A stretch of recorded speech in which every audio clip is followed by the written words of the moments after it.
Okay, we were talking about Studio 60 and your character, and you said how wonderful the writing was. What kind of direction were you given when you first got that character? What were you told about him? Not a lot about the character. I really didn't get anything. I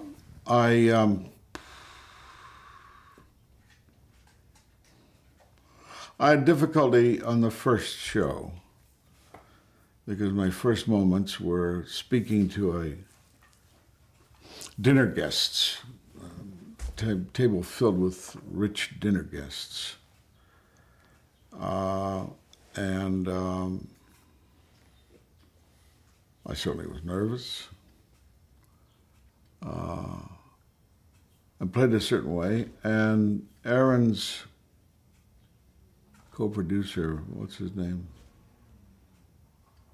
From MASH. Was it from MASH? His co-producer,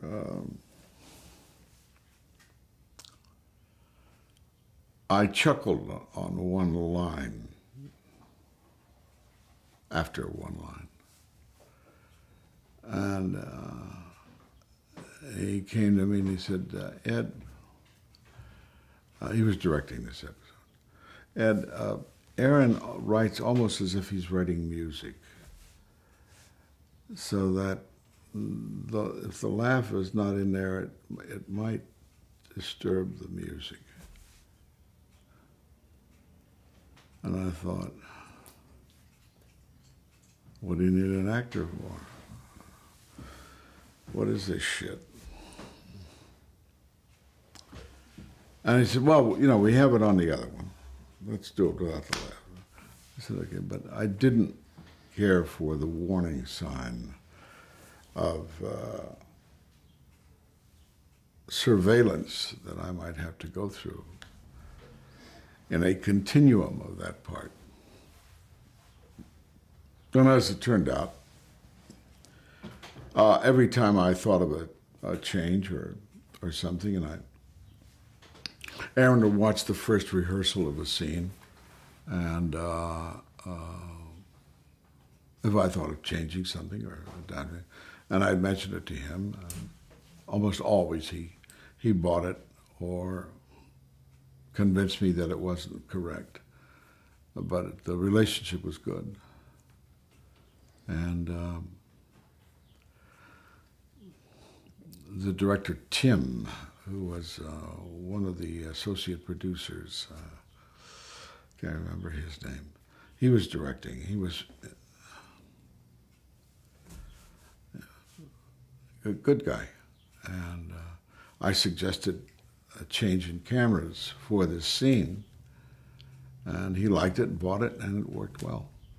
So my relationship became effective, good. And my initial misgivings, Burt Metcalf, my initial misgivings were eradicated.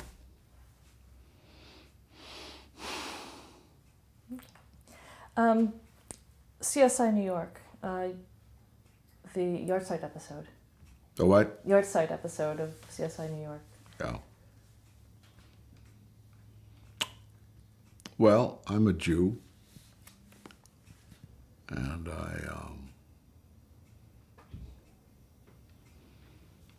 I played it as intensely as I could, believing in myself as a Jew.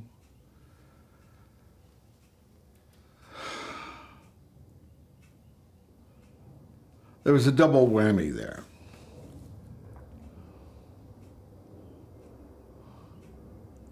There were the double whammy of doing a very convincing job, I think,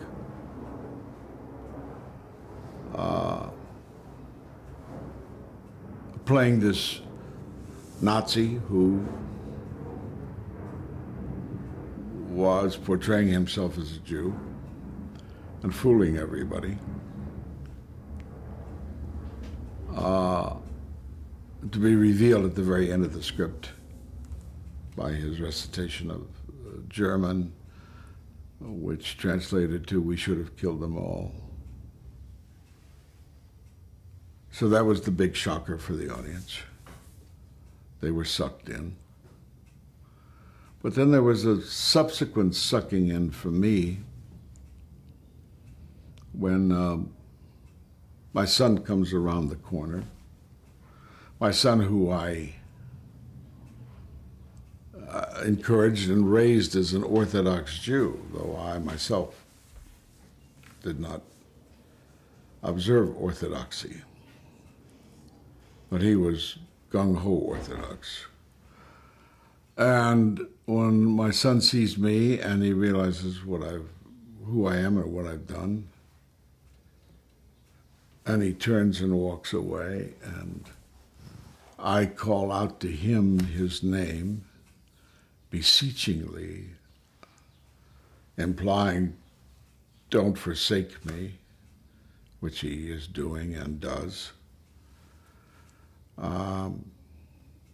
That's the shocker for me. And it was, I certainly felt it, sensed it, and was surprised by it. Because I thought I had been, as the character, I thought I'd been so clever. And this is what my cleverness brought me to. Did you have any trepidation about doing that script when you saw it? Not at all. Not at all. And I think, interestingly, about the same time, a headline surfaced about a Croatian or a Slovenian who was, I think he was in custody, but I'm not sure, who was waiting to be tried by the World Court or somebody, Geneva, for crimes against humanity as a Nazi. And his name was Asner.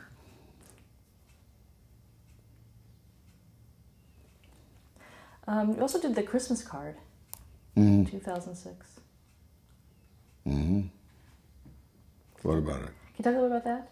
About that experience doing another television movie? What about? Doing another television movie for the Christmas card. Yeah. Talk about doing that? Talk about doing another television movie? Yeah, about the Christmas card specifically. Well, it's always a pleasure. It did a lot of good, I gather. It was nominated. It was Lois Nettleton's last work, I guess, and I had no idea at the time that she was dying. I was very saddened to know that I wasn't sweeter than normal to her. The girl did a lovely job. I got to work with Peter Jason again, and he's a good friend now, and he's a delight to be with. And Steve Bridgewater directed, and he's an ideal director. So, between the joy of working with Peter and the girl, Lois was not in her best shape, so that was not a lot of fun. But, and the fiance of the girl was the worst miscasting I've ever seen in my life. Unattractive, totally uninteresting person. And we had to fight against that obstacle whenever we could. I mean, you took a look at the soldier that my daughter falls in love with. It was like Clark Kent, as opposed to this other bum. And she must have needed glasses to take so long to fall for him. Well, let's talk for a minute about Up. How were you cast for that? Well, I suppose I had an initial interview. I don't remember whether I did or not. My voiceover agent submitted me. But I was doing a reading, which I planned to take out as a one-man show, of a script called Number of People, written by Emily Beck. It's a great, wonderful, poetic script. And it's about a Holocaust survivor who's going through dementia. And it's a great script. And I was doing it for some Jewish organization in San Francisco. And it so happened that Pete Docter and Bob Peterson, the two directors and writers, they were up there at Emeryville. And I guess they heard about it and they came to see it. And I guess that was the clincher for them deciding they wanted me to do Carl Fredrickson and Up. What did you bring to that character? Did they What? have? What did you bring to that character? Was the character drawn when you had? He was roughly drawn like you see him now, but other than the constant sessions of working, do it this way, do it that way, do it this way. The nicest compliment I got was that the animators sent back word, thanks for giving us so much to work with. So I was quite pleased.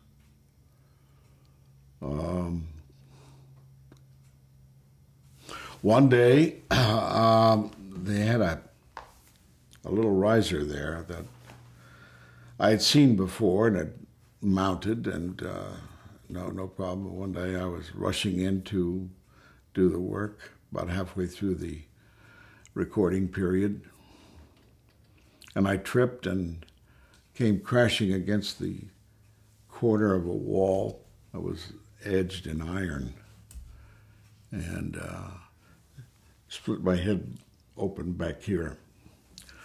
I'm lying there dazed and bleeding like a stuck pig.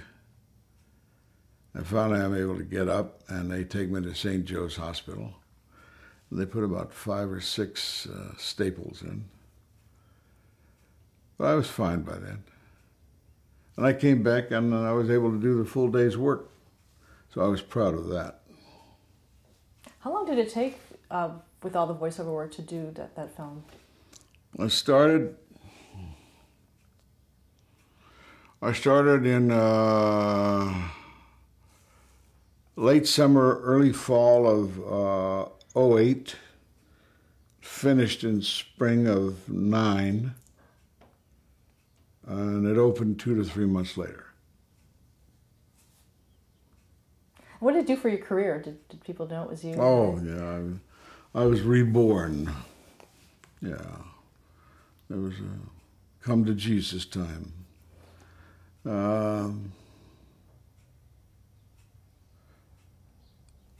I was so cautious when it first came out, and I don't think I was able to relax really and decide how good or how much I liked it till I saw it the third time. The first 2 times were with 3 Dimension, and I didn't like it. It got in my way. Second time was without the glasses, and it was lighter and clearer to me, and I liked it better. Did you understand the character? Did you when you first got? What's not to understand? Somebody who lost the most important thing in his life,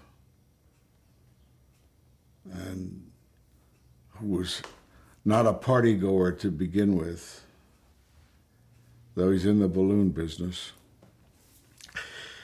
and can only envision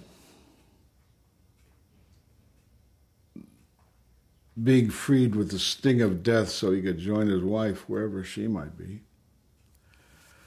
who had a great love and lost it. And then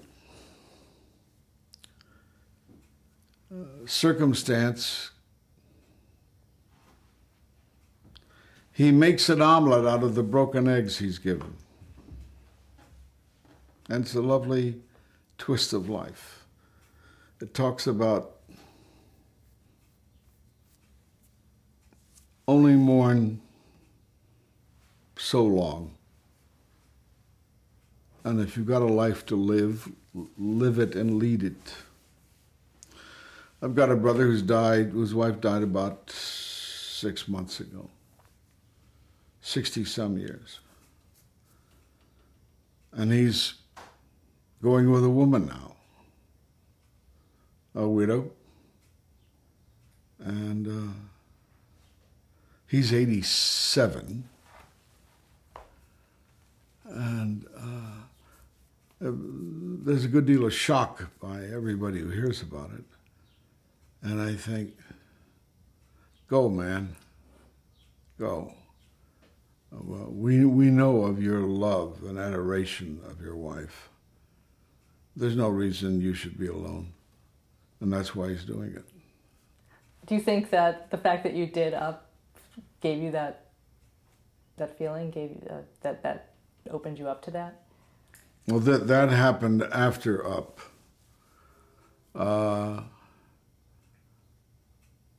But the fact, I mean, what a wonderful, wonderful thing to happen to Carl, that he saves a great dog and a bird, a unique bird, and he becomes a father for a boy who's ostensibly fatherless. People who need people. It's a great film. So what are your current projects? What are you doing now? I'm going to do a small role in a movie in North Carolina.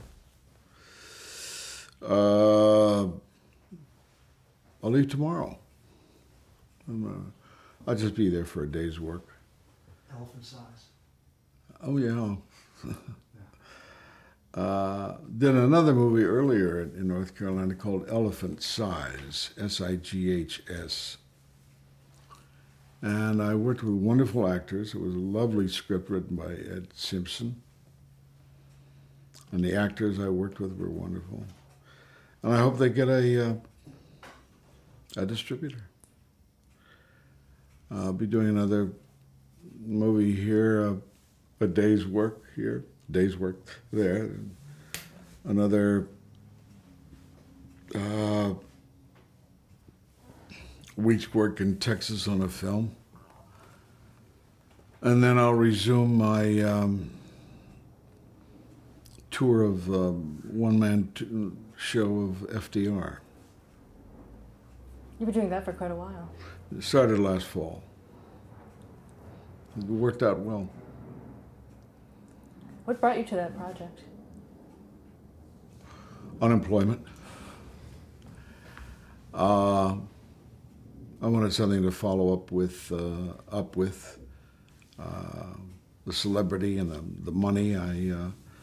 I got used to being busy, and I wanted to be busy. And it was a perfect vehicle to be busy with, and it's worked beautifully. Well, you know, I saw you recently in the Sarah Silverman program. Yeah. Yeah, how'd that come about for you? Once again, I played a German, a Nazi. And she's a delight to be with. I mean, I try something, and somebody would say, "No, that's going too far." Just, no, do it. She kept advancing the parameters. So I found it very delightful to be with her. Just in general, talk a little about your celebrity. What do people say to you when they see you on the streets?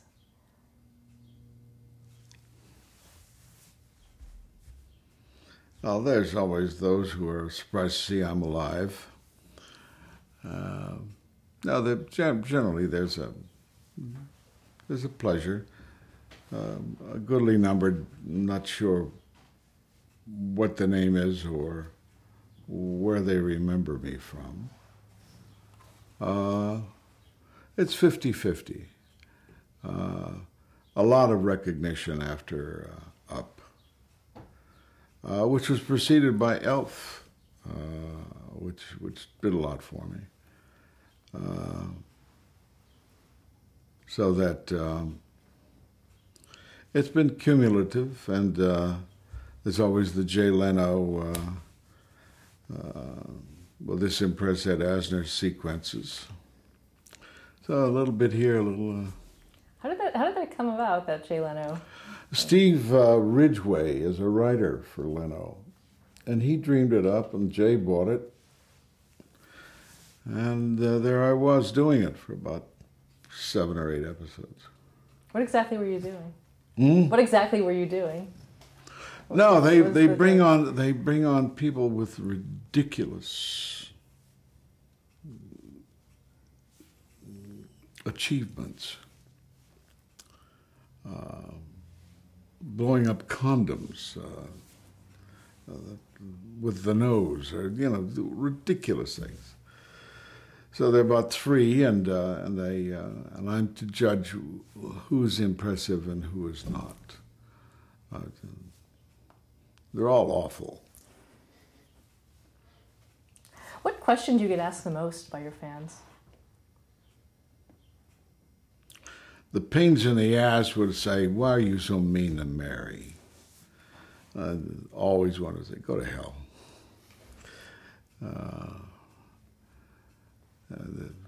I mean, they're being cute, of course. I realize that. Question they ask the most. That's certainly over a lifetime of what's happened.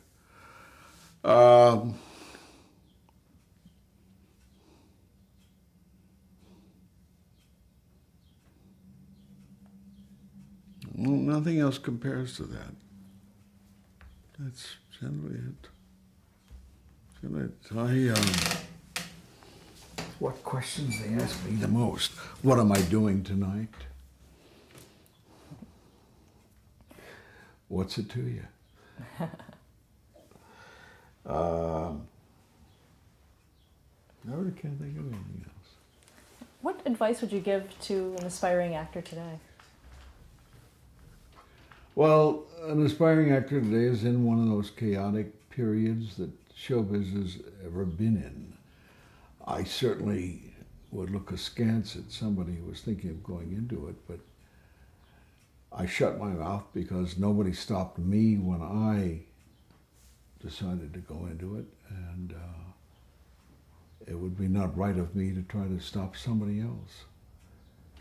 And invariably, they'll find out soon enough on their own. And if they've got what it takes, or they're not good for anything else, as it was the case with me, then they'll stay with it. If they're good for something else, it's a broadening experience no matter who you are. It makes you a more interesting person. You'll learn about people and life. And God knows how many.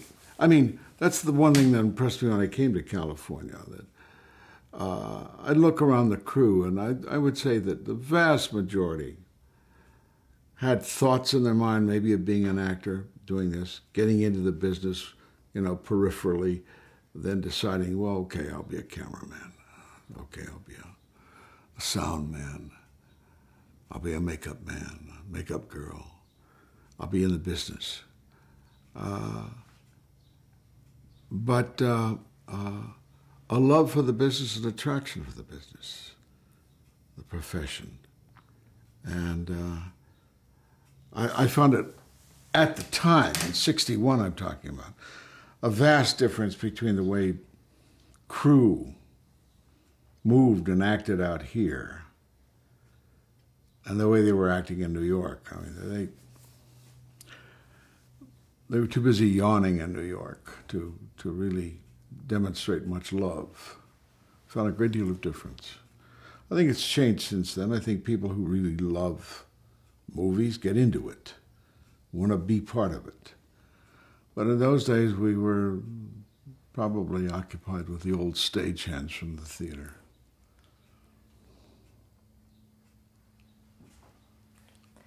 What do you think is your legacy, the business? My legacy? Mm-hmm. I'll leave that for others to, I don't know. Not too embarrassing. I don't think I embarrass myself very often. And I don't think you'll be embarrassed watching me.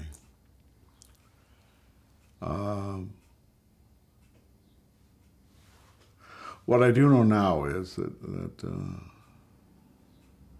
I repeat this constantly. I'm a better actor now than I've ever been in my life. Sure, I don't leap tall buildings. I don't run around the block chasing a pretty girl or the thief. But short of those physical handicaps, my knowledge of sound and delivery are greater than they've ever been. And I would hope to keep practicing the instrument until I keel over. And I would like to keel over on stage, hopefully, as long as it doesn't frighten you too much. Thank you so much for sharing this with us, and I hope to come back in another 11 years. You got it.